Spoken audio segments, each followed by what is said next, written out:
bootstraps. And if you're a single mom, like my mother was a single mother, trying to work your way through school, but you're working and trying to get a better education, but suddenly those college loans aren't coming through like they were. Or your child gets sick and you don't have health insurance because you're not working full time. Well, life isn't fair. Now, they call it the ownership society, but the basic notion has been around in this country for a long time. It's a variation on social Darwinism, that whatever happens, we don't have any responsibilities towards you.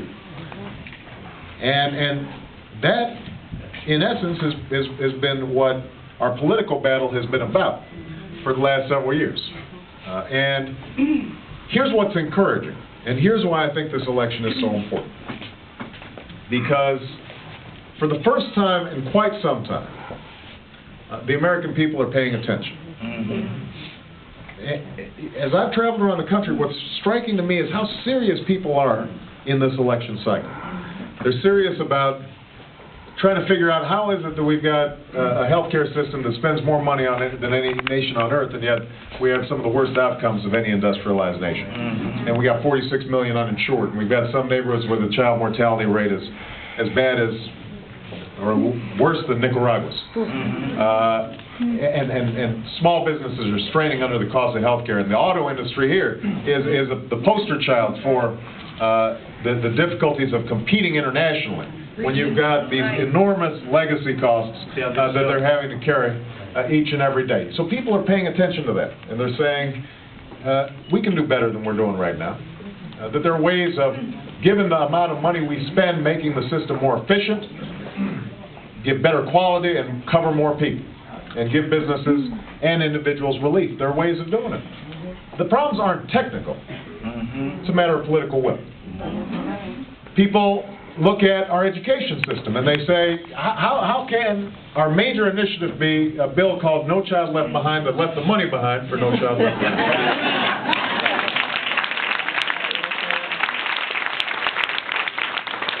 And so even as governors and mayors are experimenting to try to improve schools and initiating charter schools and helping with teacher training and development, the resources aren't forthcoming. And people say, how are we going to compete with China and India?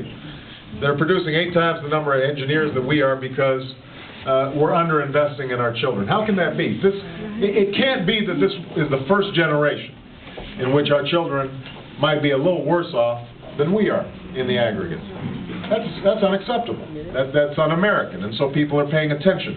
What is your plan to actually allow and ensure our children to compete in this new economy?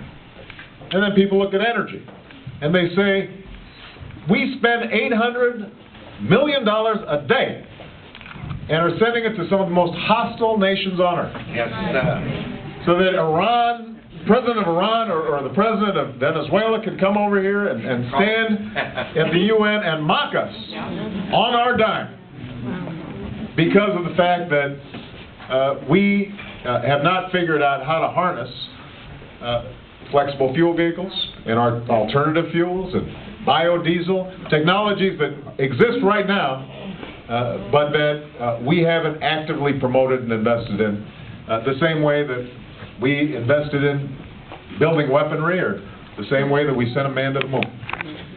When not only is our economy at stake, but also our national security and our environment. So there's an element of seriousness, and this is why I'm happy about this election. This is why I'm optimistic about this election. Because when people pay attention, we win.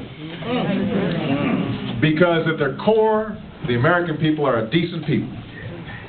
They get confused sometimes. I've said this before. You know, they watch Fox News. Is that the problem? They listen to Limbaugh. Mainly though, they're just tired.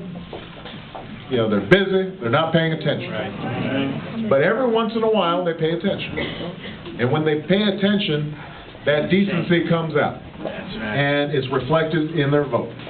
And if anybody's paying attention here in Michigan, then they are going to know first of all, that you've got one of the best United States senators in the country.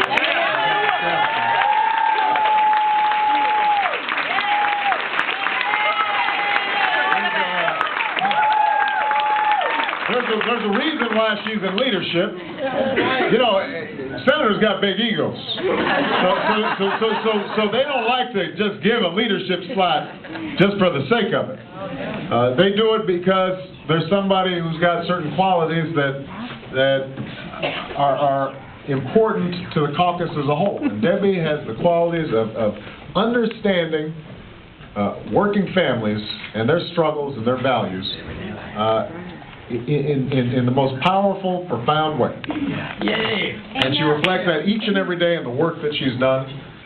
You know, if she's passing a tax bill, then it's a break for manufacturers so that working people can get a job. It's not so that somebody on Wall Street can get rich.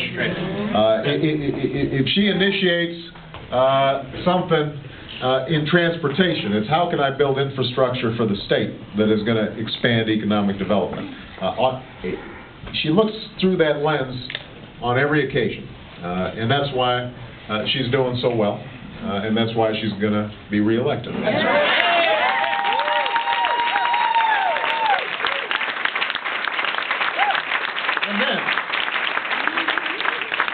And then you got this guy.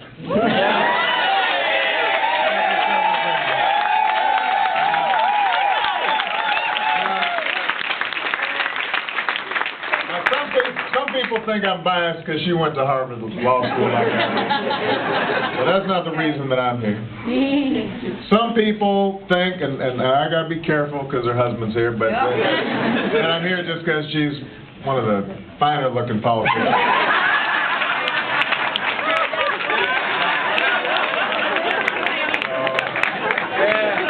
But everybody knows it. I mean, there's no point in denying it. There's a reason why you married her.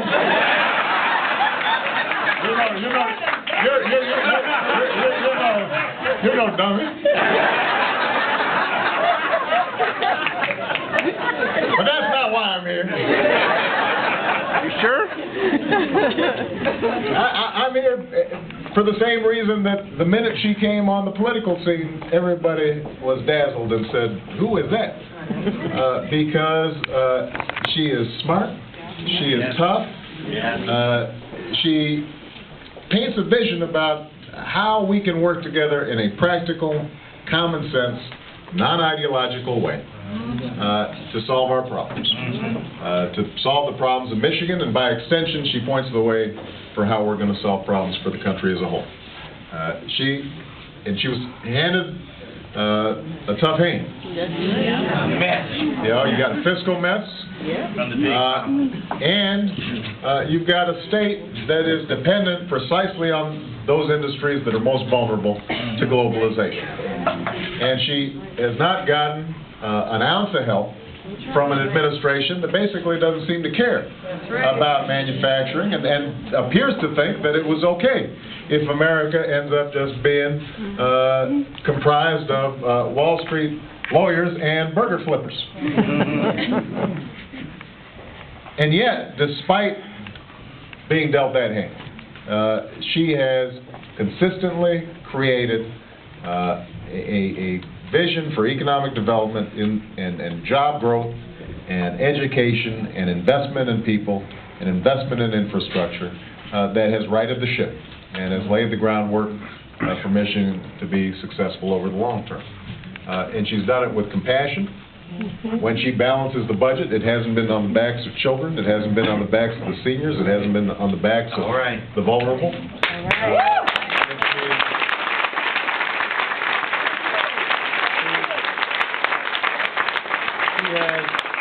She has thought to be bipartisan, even when the other side is being rude.